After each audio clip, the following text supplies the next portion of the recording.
Hello, my name is Benjamin Hart. I'm an American attorney and the managing director of Integrity Legal here in Bangkok, Thailand. As the title of this video suggests, we're discussing so-called repatriation loans. What are we talking about here? Well, and there is kind of a myth associated with this one, and there's a reason myth was put in quotation marks in the title, and I'll get into both reasons right now. In the past, the notion of a repatriation loan was considered somewhat ludicrous by anybody that had ever been an expat for any particular period of time or anybody that had ever dealt with embassies and consulates. And I happen to be somebody that did that quite frequently and quite early on. So within a couple of years out here, I realized the repatriation loan is really very much a myth. And what are we talking about, a repatriation loan? Well, the story used to go, and I actually remember I had a college professor who actually told me, and this would have been my first year of college, so this is going back a long ways, longer than I like to admit. But I remember being in college and a professor actually telling me, oh, if you're abroad and you get stranded and you run out of money, you can go to the embassy and they can give you a loan to get a plane ticket home, and then they'll take your passport and you can't have it back until you pay back the loan. Yeah, that sounds really interesting, but that's not how it works. And I never, ever had seen a repatriation loan ever issued.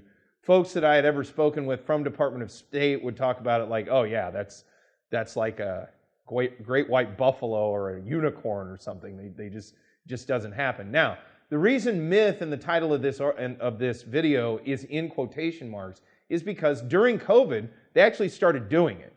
Which I remember when it started happening, I was like, whoa, this is really, obviously something big is going on, because you never see folks, or you never see the embassy even discussing repatriation loans. And lo and behold, I remember seeing the email alerts go out where they, in fact, were discussing it. And it's my understanding, I've talked to a few people at the time and since that did take Uncle Sam, if you will, the U.S. government up on that offer. They got some money to get a plane ticket and they went home. And presumably they had to pay it back. I don't know how all that worked. Now, the reason for the video today, that's some background there. I thought of making this video after reading a recent article in the Pattaya Mail. That's pattayamail.com.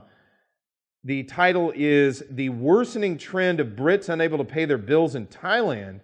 And this primarily looks at things from kind of a British context, British expats. But there's insight here not only across the board, but also for Americans specifically, just because I've seen this kind of play out similarly for them as well. And that's who I primarily deal with, especially when it comes to dealing with embassies. I primarily deal with the U.S. Embassy or Thai embassies outside of Thailand. Quoting directly, "Understandably, victims and their relatives turn to the British Embassy. Not much joy there. British government websites make it abundantly clear that there is no cash handout or even a loan, no matter how desperate the situation." Now, this is me talking here. I have to say, when it comes to the American context, that couldn't be any truer. And yeah, it's pretty much a hard no. Again, exceptions during the pandemic, that was kind of an odd circumstance. But yeah, the notion of a repatriation loan in the entirety of my tenure out as an expat, as a lawyer abroad, it's just always been something that it was always just a non-starter.